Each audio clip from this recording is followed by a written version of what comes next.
ciudad es totalmente distinta de otra. Todas tienen elementos, símbolos propios que las hacen únicas, ¿o no? Pensémoslo de nuevo. Si borramos los elementos culturales más evidentes de las ciudades, ¿de verdad son tan distintas? En realidad se parecen mucho. Todas cumplen con patrones regidos por la industria y los servicios. Todas tienen edificios, carreteras y caminos, restaurantes y cafeterías, parques, bancos, escuelas, congestionamientos, homicidios. Todas, por supuesto, tienen gente, mucha gente.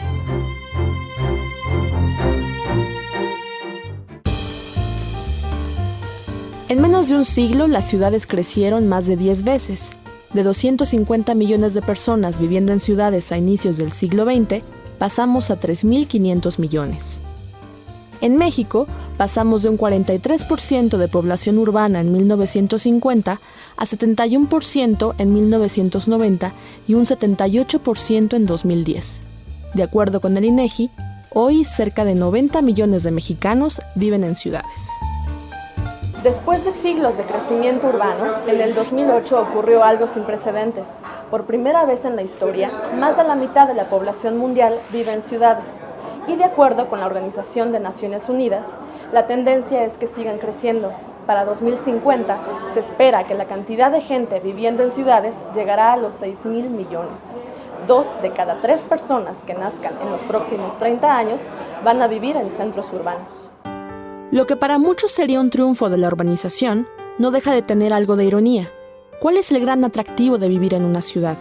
¿Por qué cada vez más gente está dispuesta a vivir en ellas a pesar de todos sus problemas? Aunque hay algunas respuestas por parte de quienes han diseñado y construido las ciudades, es justo en el momento en que éstas se delinean como herederas del mundo cuando aparecen otros actores, biólogos, ecólogos, físicos que han decidido estudiar a las ciudades como nadie lo había hecho antes, como si fueran organismos vivos. ¿Por qué estudiar a las ciudades como organismos vivos? ¿Hay algo que la ciencia, como la física, la biología, las matemáticas, ven que los urbanistas no ven?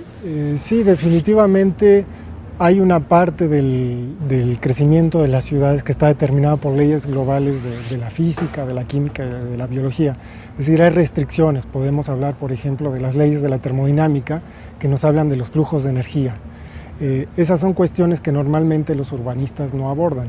Y en los últimos años ha habido un gran interés de parte de los científicos, de los físicos, de los químicos, de los biólogos, de dar una especie de globalización en el sentido de ver a las ciudades como organismos vivos. ¿Es un paralelismo evidente o es más bien esta visión antropocéntrica de buscar similitudes? Bueno, esa es muy buena pregunta y se ha discutido mucho si realmente los científicos de la parte de los físicos, los químicos, los biólogos han aportado algo.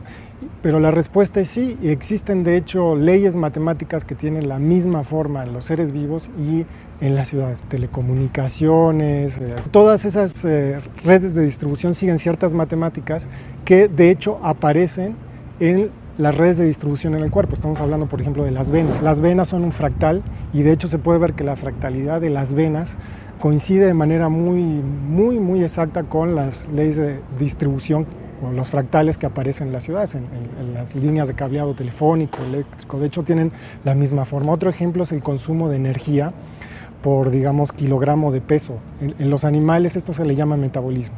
Y en las ciudades también hay una analogía y las leyes que aparecen en matemáticas tienen la misma forma. Entonces realmente hay algo profundo allí. Las ciudades evolucionan y cambian su estructura.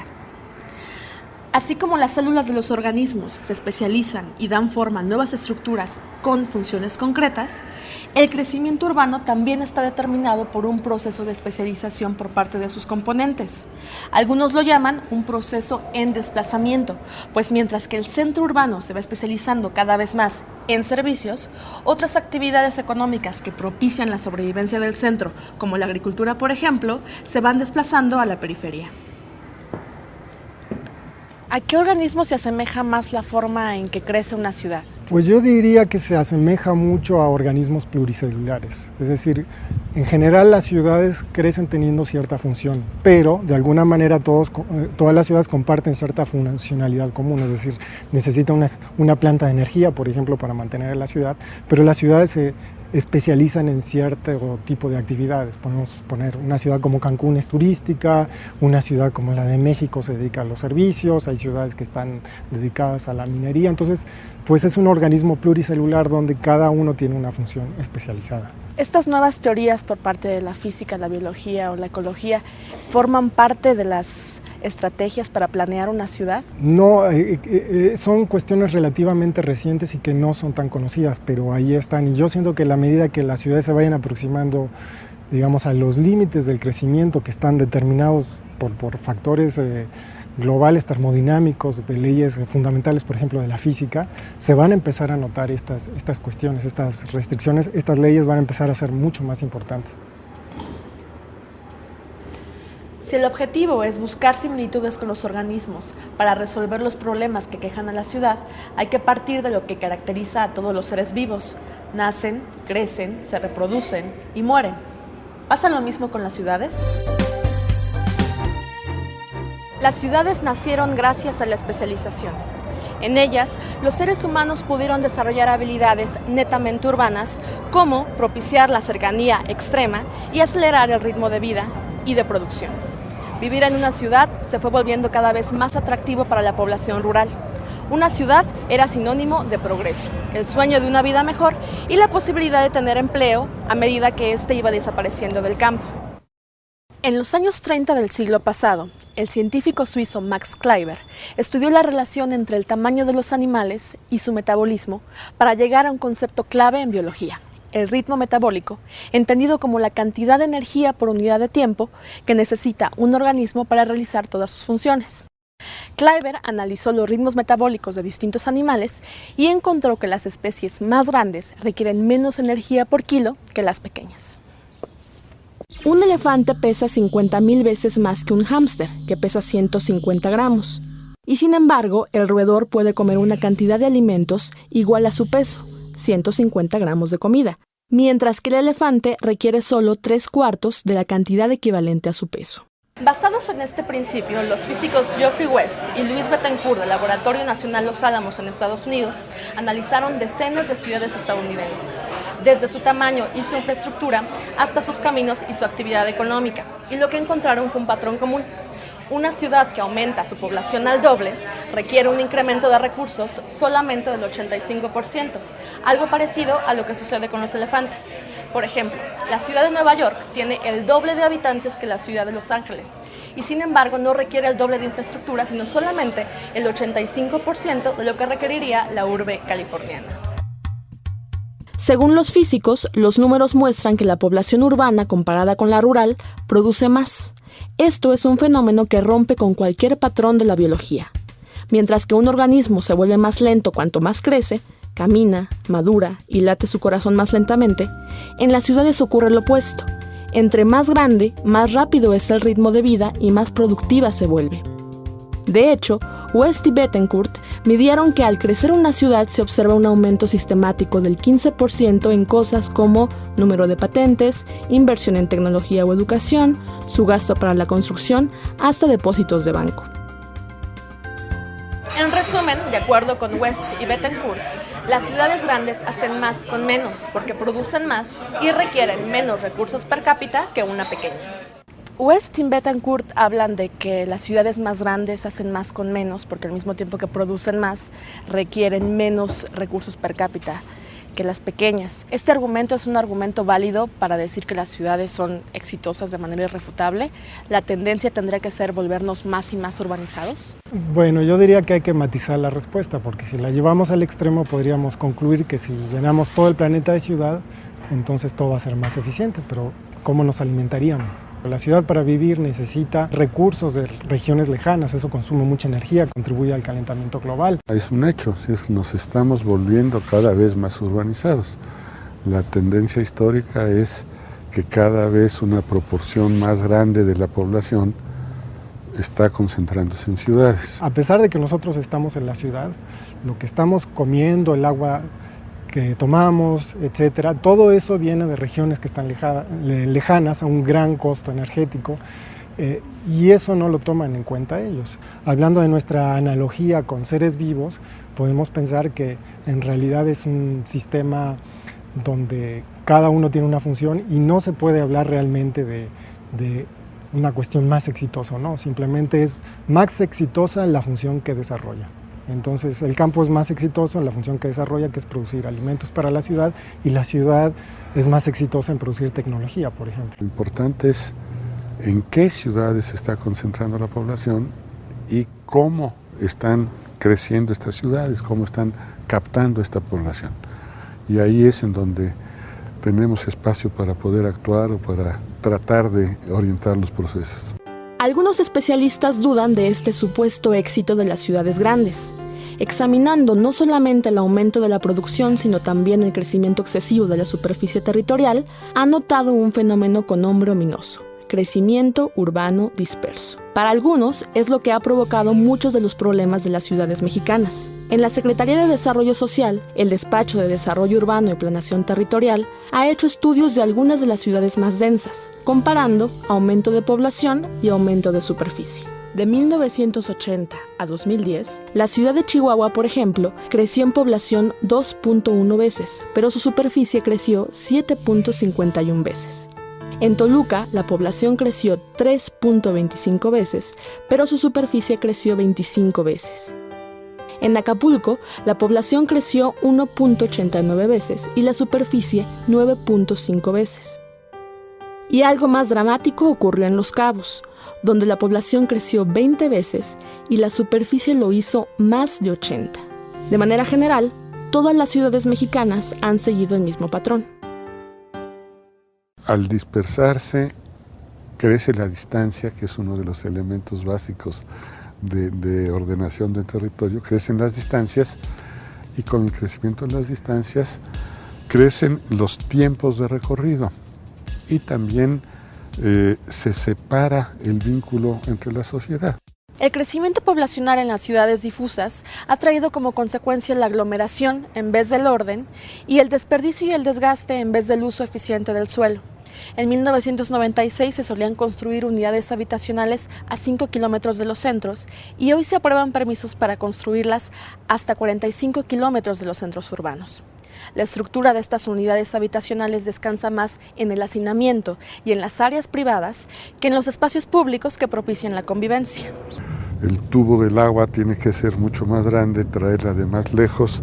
Los alambres de la electricidad son también más grandes, los recorridos del transporte son más grandes, el desgaste de los vehículos es mayor, el consumo de combustibles es mayor, la contaminación atmosférica es mayor, y así podemos enumerar costos que nos está generando el hacer este uso poco eficiente de la ciudad.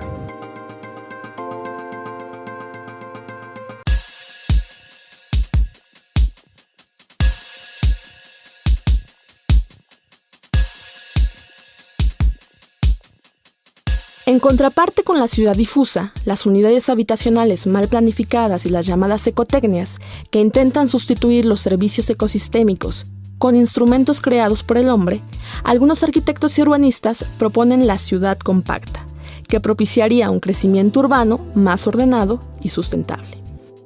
El modelo de la ciudad compacta no es algo nuevo para los mexicanos. De hecho, fue la guía en varios barrios del país hasta la mitad del siglo XX. Colonias como la Narvarte, la Roma o la Condesa en el DF conservan muchos beneficios de aquella planeación. Tienen espacios públicos, instalaciones deportivas, educativas y de salud. No hay que desplazarse demasiado para encontrar una tienda o un centro comercial. Está bien conectado por la red de transporte público, hay camellones, áreas verdes naturales y lo mejor de todo, propicia la cohesión social y la convivencia. Contra la muerte no hay antídoto. Todos los organismos, desde que nacen hasta que alcanzan el colapso, se degradan progresivamente. En esta ley de la vida, que es la ley de la muerte, está implícita la norma evolutiva de crecer, reproducirse y morir, de manera que las nuevas generaciones tengan los recursos para sobrevivir.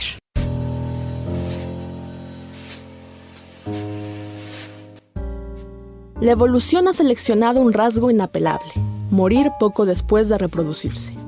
Pasa con las ratas marsupiales macho, que después de fecundar a la hembra sufren cambios hormonales que las obligan a enfrentarse con otros machos en peleas para defender su territorio. Resultado, la muerte de la mayoría. Pasa con algunas especies de arañas hembra que, llevadas por el deseo de nutrirse para mantener a sus crías, comen la cabeza del macho instantes después de que éste eyacula. Pasa también con los pulpos hembra que cuidan sus huevos de depredadores durante un mes y lo hacen sin probar alimento, de manera que luego de desovar mueren de hambre. Los biólogos han encontrado que los procesos que llevan a la muerte de los organismos probablemente están relacionados con la rapidez de su metabolismo. Un metabolismo acelerado puede tener como consecuencia un menor tiempo de vida. Un roedor tiene un metabolismo acelerado y llega a vivir unos 3 años, mientras que el elefante, con un metabolismo mucho más lento, puede alcanzar hasta los 60 años. Si recuperamos la analogía con las ciudades, significaría que entre más ágil y rápido es el metabolismo urbano, más cerca está una ciudad del colapso. ¿Qué es lo que puede determinar la muerte de una ciudad? La gente comúnmente piensa que las ciudades no son ecosistemas, que ya porque tenemos asfalto encima, el ecosistema deja de ser y deja de existir. Sin embargo, las ciudades todas son un ecosistema y quizá la forma más fácil de entender es la Ciudad de México. La Ciudad de México se fundó sobre un lago, sigue existiendo como tal, por más que le pongamos asfalto y cemento encima, todas las épocas de lluvia nos inundamos y todas las épocas de secas nos quedamos sin agua en esta ciudad porque estamos a 2.200 metros sobre el nivel del mar. Ponemos demasiado concreto, pero la naturaleza sigue funcionando a nivel micro en los parques, a nivel más micro en los camellones o en los jardines de las personas, pero también sigue funcionando a nivel macro, a una escala mucho mayor, en donde las lluvias nos afectan, las secas nos afectan, las tolvaneras nos afectan, y eso, cuando modificamos el ecosistema, la naturaleza responde. ¿Cuáles son las variables que podrían facilitar la sobrevivencia del ecosistema urbano o, en su defecto, propiciarían su colapso? Las variables, por ejemplo, más importantes que nos están afectando ahorita como ecosistema son el agua, por un lado, para empezar el agua y la calidad del aire por el otro. Aunque hay algunas similitudes entre una ciudad y un organismo, es mucho más fácil entender el funcionamiento urbano comparándolo con un ecosistema más que con un individuo. Varios conceptos utilizados por años en ecología han venido a darle un nuevo sentido al urbanismo y a la planeación, que empiezan a aportar otras alternativas para la solución de nuestros problemas. Un buen punto de partida es el entendimiento de cómo funcionan los ecosistemas, con sus entradas y salidas de masa y energía, y con múltiples interrelaciones entre sus muchos componentes, aunque unos sean, literalmente, comidos por otros. Para analizar un ecosistema es necesario entender los intercambios de materia y energía entre sus componentes. En los hábitats naturales ocurre un desarrollo sostenible de la vida porque la energía solar permite que se mueva la materia en ciclos cerrados. Todo parte de la principal entrada de energía, que es el sol. Pero el hábitat urbano es distinto al hábitat natural en una cuestión clave. No funciona como un ciclo cerrado, es decir, es incapaz de cerrar los flujos de materiales y de energía que trae del exterior.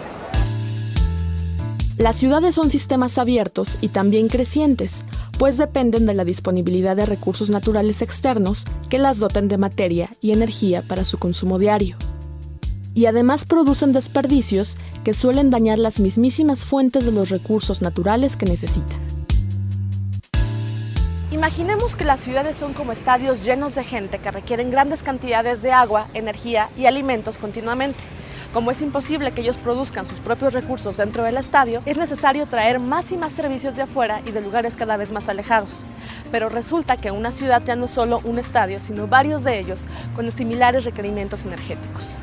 ¿De dónde sacar la energía para mantener a tanta gente? Mientras que en los ecosistemas la energía se recicla, es decir, se absorbe, se transforma y se aprovecha por otros organismos, en las ciudades parece no ocurrir lo mismo. Casi todo lo que entra se convierte en residuos difíciles de aprovechar. El agua limpia se ensucia, los alimentos se consumen y se vierten en las aguas del subsuelo, los bienes materiales se usan y se desechan, y la electricidad, que proviene casi en su mayoría de la quema de combustibles fósiles, no se puede reutilizar. Cuando las normas existen hay que respetarlas.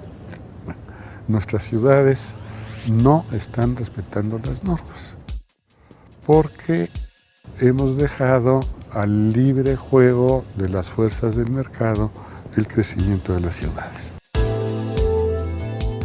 Se sabe ya que la sobrevivencia de las ciudades depende de su propia capacidad de satisfacer las necesidades de quienes en ellas habitan, sin amenazar los otros ecosistemas indispensables para satisfacer esas necesidades. Y hubo un tiempo en que este principio funcionaba aceptablemente bien. Sin embargo, el crecimiento exponencial y desproporcionado de la mayoría de las metrópolis ha propiciado una pérdida del equilibrio entre lo que la ciudad tiene para dar y lo que sus habitantes requieren. Las ciencias que hasta hace poco estaban alejadas de la planeación urbana, como la ecología, la física o la biología, empiezan a mirar a las metrópolis con nuevos ojos para resolver sus problemas. Estos nuevos actores proponen hábitats urbanos que equilibren el capital económico con el social y el ambiental. Proponen construir ciudades sustentables, capaces de autorregularse, justo como lo hacen los hábitats naturales. Quizás este nuevo enfoque multidisciplinario sea la clave para darle continuidad y asegurar la sobrevivencia de esto. Esto que bien podría ser la creación humana más exitosa de la historia.